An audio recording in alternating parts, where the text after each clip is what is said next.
The Lands Awaken update is right around the corner, and with it brings massive changes to the open world. So in this video, I'm going to be going over all of the top solo open world builds that you can run in the next patch. Now, War Gloves won't be included in this because they're not out yet, and so they're going to require much more testing before we know whether they're good or not. Okay, before we get into the builds, I just wanted to quickly touch on the different styles of solo open world PvP, because this video is going to focus on one particular style which I think is the best for the upcoming patch, but just know that there are other styles. So first off, we have the classic burst cheese style, where you run a high burst build and try to sort of cheese kill people instantly and then run away with escape boots. This is essentially the style that I did in my last video, or in the Scythe video that I did recently, trying to bait people to dismount and things like that, and then one-shotting them. Next we have the high damage dive / ganking build. For this, you can sort of think of, if you ever watched Sir Rusty invading Afghanistan videos, is very much that style, where it's a high damage build, and you usually run something like soldier boots, where you either chase people down with soldier boots and kill them in the soldier boot duration, or run away with soldier boots. Really, this is a high risk, high reward style of solo PvP. You can get some good kills with your high damage build, but it is very, very dangerous in the open world, especially if you're not dungeon diving or doing other things like that. Soldier boots aren't the most reliable at getting you out in the open world. The third style of solo open world PvP is the 1vx style. This used to be the most popular style, but it's sort of grown out of favor due to meta shifts and the increased amount of CC in the game. It is still possible, and a Nomad Poncho or Stabber has a spear build that he does this with fairly often, so if you're more interested in that, I'd suggest checking out his content. Lastly, the style that we're going for in this video is the solo ganking / fighting style, which uses stealth and low cooldowns and mobility to gank opponents and to fight opponents. Really, I think this is the best, especially for the upcoming patch, because it's the most versatile by far of all the other builds. You get thrown into and encounter tons of different situations and things in the open world, and these builds deal with pretty much everything that gets thrown at them pretty well, and are also very good at being proactive and making situations for themselves by ganking first and asking questions later. Okay, moving on to our builds now in no particular order. First we have the one-handed spear build. Obviously we can't have a Big Lips McGee video without a one-handed spear being showcased. This is just a very general good weapon to run in the open world, especially for ganking and small scale fights. Along with it, you're going to run the Mist Collar for your offhand, Assassin Jacket, Assassin Shoes, Mage Cowl, Thetford Cape, Omelets, and Poisons. For your abilities on the spear, we have Lunging Strike for the Q, Cripple for the W, and Life Leech for the passive. For the Mage Cowl, we're going to run Poison, Assassin Jacket, Ambush, and our boots. Usually it's going to be Refreshing Sprint, although if you get into a fight where you want to have an iframe, you can run their special ability Dodge Roll. For your armor passives, it's cooldown on all leather and damage on all cloth. Looking at the pros and cons for this build in the one-handed spear, it's sort of hard to find anything for both pros and cons, because the one-handed spear is just such a generally good weapon at everything but not super amazing at anything. Really, its one standout thing for open world is that it has cripple on the W, which opens up your helmet slot to run something else. In this case, we're going to run the Mage Cowl with a little more damage. You can also use other helmets if you want. You can really use anything in your helmet slot that you want to. Because you have the cripple on your W, you don't need to run a Fiend Cowl. Along with this one-handed spear build also just provides generally a lot of utility with slows, knock-up, mobility, the cripple. It just has a lot of utility built into it, allowing you to do well in many different situations. Lastly, for our pros, it's also just a really good weapon for PvE. Anytime you have to kill mobs or a boss or something, the spear is a very good weapon for doing this. For cons, we're going to highlight cripple as well, because it's not quite as good as the Fiend Cowl. It's sort of a replacement, but it's not quite as good. One of the things is that it doesn't actually purge some boots' run ability, like these scanner work boots that have a negative effect as well as a positive effect. It won't actually purge them because it's counted sort of as a negative effect for some reason. And it's also melee range, making it a little bit harder to land on opponents that are a little bit far away from you. Next we have a Bearpaw build, which as you can see is very similar to the one-handed spear build that we just went over. So with our Bearpaws, we're going to be running the same Assassin Shoe, Assassin Jacket combo, but this time with a Fiend Cowl, so we have the Purge. For the cape, really you can run a lot of different things. My suggestion though would be to use the Thetford cape, as just a little bit more damage and is also good if you end up getting in fights. For food and potions, again it's the same as one-handed spear in omelets and poisons. For your abilities on your Bearpaws, you're going to want to run Rending Rage for the Q, Battle Rush for your W, although you can also use Adrenaline Boost if you want to do a more aggressive run you down style, and then for your passive, Deep Cuts. On your armor, it's Purge on the helmet, Ambush on the chest, and Refreshing Sprint on the shoes, with all cooldown passives on leather and damage on cloth. Looking at the pros and cons for Bearpaws, its biggest pro is that it has really high damage. It's probably the highest damage build of all of the builds we're going to go over today, which means you'll be able to kill people quite quickly. It also has a lot of bleed damage, which is really great when you're ganking because it cancels things like invisibility potions, and lastly, it's really great at fights. For cons, the biggest con that it has is very low CC. You have almost no CC in your build, and you can have mana problems in long fights. If you're going out specifically looking for some more fights, especially like 1v2s and 1v3s, I would suggest bringing something in your kit along to help you with mana problems like a Lympur's Cape.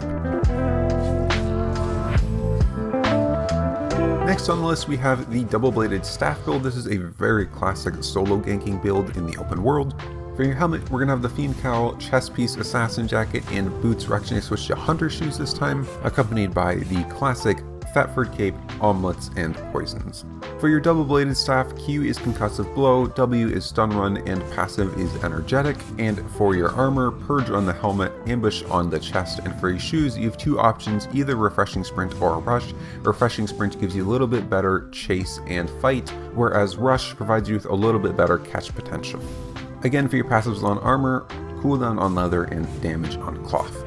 Looking at the pros of this build, the big pros is that it has very high mobility with the stun run and the E having amazing mobility on them. It also has high CC, again stun run, Q, and E all have CC, and these two combined, it means you have absolutely great catch. You're really good at catching people out and getting that initial dismount or catch before they can get mounted up.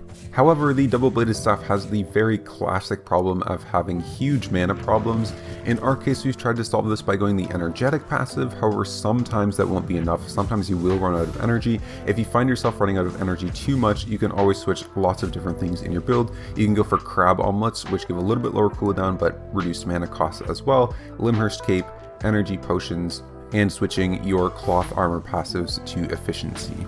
Along with this, the Double-Bladed Staff in this build is also a little bit low damage, as obviously if it has high mobility and high CC, it can't also have high damage, so your damage is a little bit low, which also means that it requires a little bit higher IP if you want to fight. If you're running low IP and try to get into fights with this weapon, you'll simply just not have enough damage to kill most people. That being said, this is only really a downside if you're low IP. At high IP, if you're running like tier 8 high spec, it actually does quite a lot of damage and can be quite good for fights. Next on our list we have the One-Handed Mace. If you watched my top 5 weapons to main video, you'll know that I put One-Handed Mace at number 1. This weapon is just so versatile and so strong for pretty much everything, and solo open world PvP is no exception. For your build, it's pretty much the exact same as all the other ones. We have the Fiend Cowl, Assassin Jacket, Assassin Shoes, Thetford Cape, Omelets, and Poisons. On the One-Handed Mace, you want to run Defensive Slam as your Q, Snare Charge as your W, and Energetic as your passive, with again Purge on the helmet, Ambush on the chest, and Refreshing Sprint on the shoes, cooldown passives on leather, and damage on cloth. The One-Handed Mace build is very similar to the Double-Bladed Staff in that its pros is it has very high CC, again CC on the W and E is very strong, both of them, and it also has good catch because of this. However, similar with the cons, it also has low damage. It's a little bit higher damage than the Double-Bladed Staff, but it has slightly lower mobility because of the high cooldowns you have on your W and your E. Along with this, one additional con that the One-Handed Mace has is that its Q options, none of them are really that great for solo open world PvP. Threatening Smash is usually a go-to option for damage mace builds. However, Threatening Smash has a lot of stand time, which is not good in the open world, especially when you're trying to chase things down, making it not the ideal option. Sacred Ground does no damage, so again, not a great option. And Defensive Slam is just sort of relatively low damage. It's more defensive in nature, which means it's not the best, but it's better than the other two. The Before we get into the last of our top 5 solo open world builds, I wanted to give a quick honorable mention to the Warbow, as it was very close to making it into this video. I had a hard time deciding between the Warbow and the one-handed mace. If none of these other builds tickle your fancy, I'd highly suggest checking out the Warbow, as it's really great for fighting in the open world. It's probably one of the best, if not the best build out of all of these for straight up fighting. Some builds just simply can't fight against it, and it's pretty comfortable taking 1v2s, even 1v3s sometimes, as long as there's no healer.